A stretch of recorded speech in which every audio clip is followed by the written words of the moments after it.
My dear brother and sisters, இன்னைக்கு நம்ம பார்க்க போறது solo leveling arise from the shadow season 2 episode 1 தான் இன்னைக்கான வீடியோல நம்ம பார்க்க போறோம். சீசன் 1 பார்க்காதவங்க போய் பார்த்துட்டு வந்துருங்க, அப்பதான் இந்த ஸ்டோரி உங்களுக்கு புரியும். வழக்கம் போல சொல்றதுதான், சேனலுக்கு புதுசா இருந்தீங்கன்னா கீழே ரெட் கலர்ல ஒரு சப்ஸ்கிரைப் பட்டன் இருக்கும், மறக்காம சப்ஸ்கிரைப் பண்ணி வச்சிருங்க. அதோட இன்னொரு இன்ஸ்டாகிராம் லிங்க் கீழே டிஸ்கிரிப்ஷன்ல கொடுத்துருக்கேன், ஃபாலோ பண்ண நினைக்கிறவங்க ஃபாலோ பண்ணிக்கலாம். சரி, ரொம்ப பேசாம டேரக்டா கதைக்குள்ள போயிடலாம். கதையோட ஆரம்பத்திலேயே ஜாப் கோஸ்ட முடிச்ச கையோட நம்ம ஹீரோ வீட்டுக்கு வந்து படுத்து தூங்கிட்டு இருக்கிறப்ப ஹீரோட தங்கச்சி கால் பண்ணி, இன்னைக்கு பேரண்ட்ஸ் மீட்டிங் இருக்குடா, நீ வரியா இல்லையான்னு சத்தம் போட்டு கேட்ட உடனே நம்ம ஹீரோ புது ட்ரெஸ் எல்லாம் மாத்திக்கிட்டு ஸ்கூலுக்கு போனா, ஆமா நீ யாரு, உண்மையிலே நீ தான் என்னோட அண்ணனானு இவளே கேக்குறா. பார்த்தா தெரியல நான் தான் உன்னோட அண்ணன். உலகம் ஃபுல்லாவும் கேட்டுங்கிற ஒண்ணு ஓபன் ஆகி 10 வருஷம் ஆயிடுச்சு. கேட்டுக்கு அந்த பக்கம் இருக்கிற மேஜிக்கல் பீஸ்ட் கூட இருக்கிற போராட்டத்துல சஞ்சின் வு உடம்பு சரியில்லாம இருக்கிற அவனோட அம்மாவை பாத்துக்கிறதுக்காகவும் அவனோட தங்கச்சி படிக்க வைக்கிறதுக்காகவும் தேவையான பணத்தை சம்பாதிக்கிறதுக்காக இருக்குதுலே லோவஸ்ட் ரங்கான ஈரங்கா இருந்தாலும் ரொம்ப கஷ்டப்படுறான். பொதுவா ஒரு வாட்டி அவேக்கனானா மறுபடியும் அவங்களோட பவர் அதிகமாகிறதுக்கு வாய்ப்பே இல்ல. இந்த மாதிரி எல்லாம் சொல்லி நம்ம ஹீரோ டபுள் டென்ஷனுக்குள்ள போனதுல இருந்து அவன் ஷேடோ மோனார்ஜா மாதிரி அங்க இருக்கிற சோல்ஜர்ஸ் எல்லாத்தையுமே ஷேடோ சோல்ஜர்ஸா மாத்தி இருப்பான். சரி பாக்குறதுக்கே ரொம்ப அழகா தெரியற. இப்ப வரையும் நீ சிங்கிளா தான் சுத்திட்டு இருப்பேன்னு எனக்கும் தெரியும். அதனால என் ஸ்கூல்ல இருக்கிற பொண்ணுங்களை இன்ட்ரோடக்ஷன் பண்ணி கேட்டா வாழ கொஞ்சம் சுருட்டிக்கிட்டு கொஞ்சம் நேரம் சும்மா இரு. டீச்சரும் ஹீரோட தங்கச்சியை பத்தி ரொம்ப நல்ல விதமா தான் பேசுறாங்க. ஜினா வந்து ரொம்ப நல்லாவே படிக்கிறா, அவளோட கிரேட்ஸ் எல்லாமே ரொம்ப நல்லாவே இருக்கு. ரீசெண்டா வந்த எக்ஸாம்ல கூட அவ நல்லாவே மார்க் எடுத்திருக்கா. இது இப்படியே போயிட்டு இருந்துச்சுன்னா அவ எதிர்பார்த்த மெடிக்கல் ஸ்கூல்ல சேர்றதுக்கும் நிறையவே வாய்ப்பு இருக்கு. இதை நான் கேட்க கூடாதுதான், இருந்தாலும் நான் கேட்கிறேன். ஜினா மட்டும் அவைக்கனானா அவளை 100 ஆகிறதுக்கு விடுவீங்களா? வாய்ப்பே இல்ல அப்படின்னு நம்ம ஹீரோ ஒரே வாரத்துல சொல்லி முடிச்சிடறான். இதை நீங்க எதுக்காக என்கிட்ட கேட்கறீங்கன்னு நம்ம ஹீரோ கேட்கிறப்ப அவங்களும் எல்லா டீட்டெயிலுமே சொல்லிடுறாங்க. அதனால நம்ம ஹீரோ ஈவினிங்கே இந்த பொண்ணை வந்து மீட் பண்றான். நீங்க என்ன இந்த இடத்துல பண்ணிக்கிட்டு இருக்கீங்க? ஓ, நீங்க ஜின்னாவோட பிரதரா? நான் எதுக்காக உன்னை பாக்குறதுக்காக வந்திருக்கேனா? நீங்க எதுவும் சொல்ல வேணாம், நீங்க டீச்சர் சொல்லி தானே இந்த இடத்துக்கு வந்திருக்கீங்க, எனக்கு நல்லாவே தெரியணும் அவளும் சொல்றா. ஏமா நீ ஒரு ஈராங்ல இருக்க, உன்னால ஸ்ட்ரைக்கர் டீம்ல இருந்துகிட்டு இதையும் சமாளிக்க முடியாது. நீங்க இந்த மாதிரி எனக்கு அட்வைஸ் பண்றதை விட்டுட்டு நீங்க வீட்டுக்கு போங்க, ஏன்னா நீங்களே ஒரு ஈராங்கன்றதான். இவன் இந்த மாதிரி சொன்னா கேட்க மாட்டாளேன்னு சொல்லிட்டு நம்ம ஹீரோ என்ன பண்றானா, என்ன ஃபாலோ பண்ணி பின்னாடியே வா. இதே நேரத்துல ஹண்டர் வாங் டாங்ஸுவும் கொரியாவுக்கு வந்து சேர்றான். இவனை வெல்கம் பண்றதுக்காக ஹண்டர் அசோசியேஷன்ல இருந்து இவரே வந்திருக்காரு. என்னோட வேலையை நான் முடிச்சதுக்கு அப்புறம் நான் இந்த கண்ட்ரி விட்டு போயிடுவேன்னு இவன் சொல்றான். நீங்க அந்த 2 பேரும் பாக்குறதுக்காக தானே இவ்வளவு தூரம் வந்திருக்கீங்க. இதுவரை சர்வேலன்ஸ் டீம்ல இருக்கிற நீங்க எதுவுமே கண்டுக்காத மாதிரி இதையும் கண்டுக்காம இருந்துக்குங்கன்னு சொல்றான். அவனுங்களை நீ காப்பாத்த நினைச்சுன்னு வச்சுக்கிய, உன்னால கூட என்ன எதிர்த்து நிக்க முடியாது. அதுக்கு இவரும் என்னோட வேலை எதுவோ நான் அதை கண்டிப்பா பாப்பேன்னு சொல்றாரு. இவங்களுக்கு கிடைச்ச அந்த ஆண்டோட சாம்பிளை வச்சு பாக்குறப்ப அந்த ஆண்டை கிளாத்துக்குமே விங்ஸ் வந்திருக்கு அப்படிங்கிற ஒரு விஷயத்த சேர்மன் இவர் சொல்றாரு. இப்போதைக்கு அதுங்கெல்லாம் பறக்கிறதுக்கு தான் ட்ரை பண்ணுதுங்க, ஆனா ஒரு நாள் அது கண்டிப்பா ரொம்ப மோசமான நிலைமையா மாறும். சாரி கொஞ்சம் லேட் ஆயிடுச்சுன்னு நம்ம ஹீரோ சொன்னா, நீங்க என்ன கான்டாக்ட் பண்ணுவீங்கன்னு நான் கொஞ்சம் கூட எதிர்பார்க்கலன்னு அவர் சொல்றாரு. அது மட்டும் இல்லாம இந்த பொண்ணை இவர் ஆல்ரெடி மீட் பண்ணிருக்காராம். இப்ப ட்ரைனிங்கான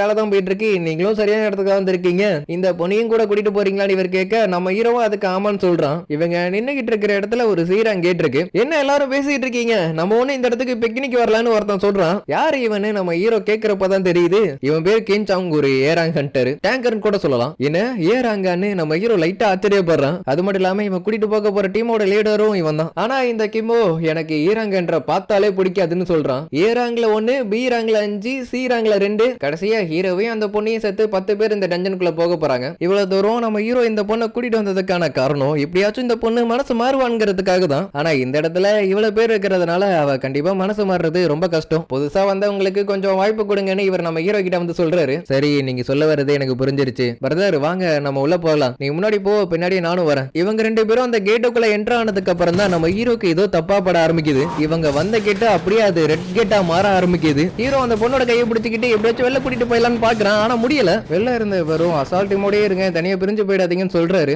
என்ன சொல்ற, சி லெவல் கேட்டா இருந்தது ரெட் கேட்டா மாறிட்டா, இப்பயே நான் அந்த இடத்துக்கு வரேன். கனவு இருந்து பாக்குறப்ப நம்ம ஹீரோ ஒரு பனி சூழ்ந்த இடத்துக்குள்ள இருக்கிறான். என்னாச்சு, கேட்டா காணோம், இப்ப நம்மளால திரும்பி போக முடியாதான்னு ஒருத்தன் கேக்குறான். இது ரெட் கேட்னு கிம் சொல்ல, அப்படின்னா என்னன்னு இவன் நம்ம ஹீரோ கிட்ட கேக்குறா. அதுக்கு நம்ம ஹீரோவும் ரெட் கேட் ஒன்னும் ரெகுலர் கேட் மாதிரிலாம் கிடையாது, இந்த மாதிரி கேட்டுக்கு பின்னாடி ஒரு உலகத்தையே கனெக்ட் பண்ணி வச்சிருப்பானுங்க. இப்படி இருக்கிறப்ப நம்மளோட உலகத்தோட கான்டாக்ட இழந்துருவோம். இந்த இடத்தோட பாஸ் கிளியர் பண்ணணும், இல்லையா இந்த கேட் கிளாப்ஸ் ஆகுற வரையும் வெயிட் பண்ணணும். அது வரையும் வெளியுலகத்துல இருந்து நமக்கு எந்த உதவியும் கிடைக்காது. மேஜிக்கல் பீஸ்டும் நம்மள அட்டாக் பண்ண ட்ரை பண்ணுங்க. இது வெறும் ஒரு சீராங் கேட் தானே இவ பேசிட்டு இருக்கிறப்ப யாரோ இவங்களை அட்டாக் பண்றாங்க. அப்படி அட்டாக் பண்ணதை நம்ம ஹீரோ அசால்ட்டாவே தடுத்துறான். அதை பீராங்ல இருக்கிற இந்த பொண்ணு பாத்துறா. சரி, இவங்களை அட்டாக் பண்ணது யாருன்னு பார்த்தா ஐ செல்ஃப். அதுங்க ரொம்ப தூரத்துல இருந்ததுனால என்னால அதுங்களை கண்டுபிடிக்க முடியல. வீக்கா இருந்த 2 பேரை தான் முதல்ல டார்கெட் பண்ணிருக்கீங்க. 2 மாசத்துக்கு முன்னாடி மட்டும் நான் இங்க வந்து நான் கண்டிப்பா இறந்திருப்பேன். இந்த மாதிரி அது பண்றதை பார்த்தோன்னே நம்ம ஹீரோவுக்கு ஈகோ டச் ஆயிடுது. தனியா சிக்கிறப்ப சமூகம் தானே தெளிவா தெரியுது. பிரதர், அதுங்கெல்லாம் ஐ செல்ஃப் ரொம்ப மோசமானதுங்க. ஹண்டர்ஸ் எல்லாரும் அதுங்களை ஐஸ் லேயர்ஸ் சொல்லுவானுங்க. இப்ப லீடரா இருக்கிற அந்த டேங்க் பைப்லயும் என்ன பண்றானா, சுச்சுவேஷன் ரொம்ப மோசமான நிலைமைக்கு போயிடுச்சு. இப்ப எல்லாரும் சர்வே பண்றதுக்கு ஒரே வழி நான் சொல்றது எல்லாரும் கேட்டு நடந்துக்குங்க. இருந்தாலும் என்னால எல்லாரையும் பாத்துக்க முடியாது. அதனால நான் இப்ப 2 குரூப்பா பிரிக்க போறேன். என்ன அப்படின்னு நம்ம ஹீரோ லைட்டா ஷாக் ஆயிடுறான். இதுக்கு மேல நம்ம இந்த இடத்துல இருந்தோம்னா உறைஞ்சு போய் இறந்து போயிடுவோம். நமக்கு இருக்கிற ஒரே வழி பாச கொள்றது மட்டும்தான். அப்ப நாங்க உங்க கூட வரணும்னு பீராங்கு கீழே இருக்கிறவனுங்க சொல்லவும் சீராங்குக்கு கீழே இருக்கிறவனுங்களாம் என் கூட வர வேணான்னு இவன் மூஞ்சுக்கு நேராவே சொல்லிடுறான். இங்க ஒரு நாளுங்கிறது வெளி உலகத்தை பொறுத்தவரையும் 1 மணி நேரம் தான். பாச கிளியர் பண்றதுக்கு மாச கணக்கா கூட ஆகும். அதனால தேவையில்லாத எல்லாத்தையுமே நான் இந்த இடத்துல விட்டுட்டு போறேன். எஸ்கியூஸ் மீ, நானும் இவங்க கூட ஜாயின் பண்ணிக்கிறேன்னு இந்த பொண்ணு சொல்றா. கிமால பார்க்க முடியாத யாரவே நீ பாத்திருக்கீனா கண்டிப்பா நீ ஈரங் ஹண்டரா இருக்கிறதுக்கு வாய்ப்பே இல்ல. எனக்கு தெரிஞ்ச வரையும் இவன் ஏராங் ஹண்டரா இருக்கணும், இல்ல அதுக்கு மேலேயாச்சும் இருக்கணும். நாங்க மெயின் ரோட்டு வழியா போறோம்னு கிம் சொல்ல, அப்பனா நாங்க காட்டுக்குள்ள போறோம்னு நம்ம ஹீரோ சொல்றான். அப்ப சரி குட் லக்னு சொல்லிட்டு அவன் அங்கிருந்து போக நானும் அதே தான் உனக்கும் சொல்றேன். அங்க பாத்தீங்களா அது ஐஸ் பியரோட மார்க். ஈராங் ஹண்டரா இருக்கிறவனுங்களாரும் அதுங்கள்ட்ட மாட்டி கண்டிப்பா இறந்து போயிருப்பானுங்க. அந்த ஈராங்ல இருக்கிறவனுங்க ட்ரைனிங்கே போனது கிடையாது. கண்டிப்பா அதுங்கள்ட்ட மாட்டி இறந்து போயிடுவானுங்க. அந்த இடத்துல பீராங்கு சீராங் ஹண்டர்ஸ் இருக்கிறப்ப நான் எதுக்கு அவனை மட்டும் ஒரு கேப்டன் ஆட்டம் நினைச்சேன்னு இவன் மனசுக்குள்ள யோசிக்கிறான். அப்படி யோசிச்சுட்டு இருக்கிறப்ப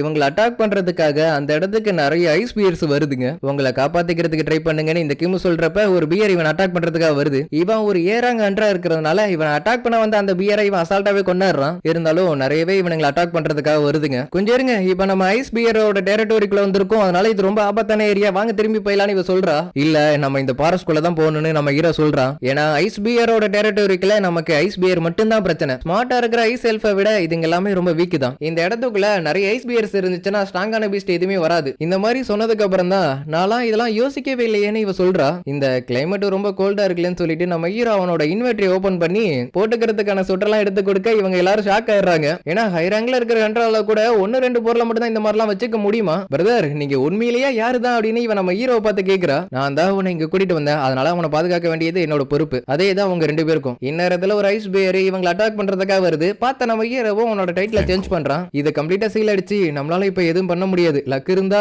ஏ ரேங்க் இல்ல பி ரேங்க்ல இருக்கிறவங்க உயிர் பழைக்கிறதுக்கு வாய்ப்பு இருக்கு. அசால்ட் டீம் கூட சில பேர் உள்ள போயிருக்காங்க. அதுல ஒரு ஆளை எனக்கு தெரியும், அவர் பேர் சஞ்சின்வோ. அப்பனா அவரோட ரேங்க் என்ன ஈ ரேங்க். ஆனா அவர் ரீ அவேக்கன் ஆயிருக்கிறதுக்கும் நிறையவே வாய்ப்பு இருக்கு. ஏன்னா அதை பத்தி அவர் வாயை திறந்து சொல்லவே இல்லை. அப்படியே அந்த இடத்துக்கு வாங் டாங்ஸ் வந்து ஒயிட் டைகர் கிளர்ல இருக்கிற பெரிய ஆளே வந்திருக்கு. ஓ, ஏ கிரேட் கேட் ஓபனா இருக்கிறதுனாலயா வாங் டாங்ஸு இங்க என்ன பண்ணிட்டு இருக்கேன்னு இவர் ரொம்ப கோவத்தோட கேக்குறாரு. ரொம்ப நாளைக்கு அப்புறம் உன்னை நான் மீட் பண்ணுவேன்னு கொஞ்சம் கூட எதிர்பார்க்கவே இல்லைன்னு இவன் சொல்றான். அமெரிக்கால இருந்த நீ எதுக்காக இங்க வந்திருக்க? அப்படியா? அப்படின்னா அதே கேள்வியை நான் வாங்கிட்டே கேட்கிறேன். ஈராங்க இருக்கிறவங்களையும் மெம்பர் அல்லாதவங்களையும் உன்னோட கேட்டுக்குள்ள போறதுக்கு எதுக்கு அலோ பண்ணனு இவன் கேட்கிறான். இவன் மென்ஷன் பண்ணி சொல்றது நம்ம ஹீரோவா தான். ரெட் கேட்டா இருக்கிறதுனால என்னால உள்ள போக முடியாது. இருந்தாலும் நீ எப்படி இருந்தாலும் சாக தானே போற. ஹீரோட நல்ல நேரம் எப்படியோ வாங் டாங்ஸு கிட்ட இருந்து தப்பிச்சிட்டான். ஆனா ரெட் கேட்டுக்குள்ள மாட்டிக்கிட்டதுனால எப்படி உயிரோட திரும்பி வர போறான்னு தெரியலையே. ஆனா எங்க பார்த்தா நம்ம ஹீரோ ஒரே பஞ்சில அந்த ஐஸ் பியரோட கதையை முடிச்சிடறான். இதனால அவனுக்கு லெவலப்பும் ஆகுது. இது ரெட் கேட்டா இருக்கிறதுனால எனக்கு நிறையவே பாயிண்ட்ஸ் கிடைக்குது. உண்மையிலேயே நீங்க யாருன்னு இவன் நம்ம ஹீரோ கிட்ட வந்து கேக்குறா. அதுக்கப்புறம் கேம்ப் ஃபயர் போட்டு அவங்க கொன்ன கரடியவே சாப்பாடா மாத்திடுறானுங்க. இவ்வளவு நடந்ததுக்கு அப்புறம் கூட ஒரு எக்ஸசைஸ் பண்றதுக்காக போயிருக்காரு. அவர் ரொம்ப வித்தியாசமான ஆளா தான் இருக்காருன்னு இவ சொல்றா. ஆமா அது உண்மைதானே இவ்வளவு சிரிச்சுக்கிட்டே சொல்றா. இப்ப நம்ம ஹீரோ ஐஸ் பியர்ஸ் இருக்கிற இடத்துக்குள்ளேயே போகவும் அதுங்களாம் நம்ம ஹீரோ அட்டாக் பண்றதுக்காக வெளில வருதுங்க. இப்ப நம்ம ஹீரோவும் தனியால் கிடையாது. வெளில வாங்க சொன்ன அடுத்த நொடியே ஷேடோஸ்குள்ள இருந்த எல்லா சோல்ஜர்ஸும் வெளில வந்துறாடுங்க, இன்க்ளூடிங் இக்ரிஸும் தான். இதான் உங்களோட ஃபர்ஸ்ட் பேட்டில் போங்கன்னு சொன்ன அடுத்த நொடியே வேற லெவல்ல எல்லாரும் அட்டாக் பண்ண ஆரம்பிச்சிடறானுங்க. ஐஸ் பியர்ஸ் மாதிரி ஹீரோட சோல்ஜர்ஸ் கிடையாது. எத்தனை வாட்டி டேமேஜ் பண்ணாலுமே நம்ம ஹீரோக்கு எம்பி இருக்கிற வரையும் சோல்ஜர்ஸ் எல்லாம் ரீகெயின் ஆயிட்டே இருப்பானுங்க. ஒரு பெரிய சைஸ் ஐஸ் பியர் வரவும் இதுதான் இந்த இடத்தோட பாஸா இருக்கணும்னு நம்ம ஹீரோ யோசிக்கிறான். ஏன்னா அது அட்டாக் பண்ணதுலேயே நம்ம ஹீரோட எம்பி எல்லாமே ஜீரோல வந்து நின்னுடுது. ஹீரோவும் எதை பத்தியும் யோசிக்காம இக்ரிஸ்னு சொல்லவும் அதுவும் அட்டாக் பண்றதுக்காக முன்னோக்கி போக ஆரம்பிக்குது. அதுகிட்ட இருக்கிற ஸ்வாடை வச்சுக்கிட்டு அந்த ஐஸ் பியரை கொஞ்சம் கொஞ்சமா டேமேஜ் பண்ண ஆரம்பிக்குது. இது எல்லாத்தையும் வரமா இருந்து பார்த்தா நம்ம ஹீரோ ஷாக் ஆயிடுறான். கடைசியா ஒரு அட்டாக் பண்ணலான்னு அதை ட்ரை பண்றப்ப இக்ரிஸ் அதோட தலையை கட் பண்ணி விட்டுருது. இக்ரிஸ் மட்டும் ஸ்வாட் யூஸ் பண்ணாம இருந்துருந்துச்சுன்னா கண்டிப்பா எனக்கு அந்த ஒரு வாய்ப்பு கூட கிடைச்சிருக்காதுன்னு நம்ம ஹீரோ மனசுக்குள்ள நினைக்கிறான். இப்ப இருக்கிற லெவலை வச்சு பாக்குறப்ப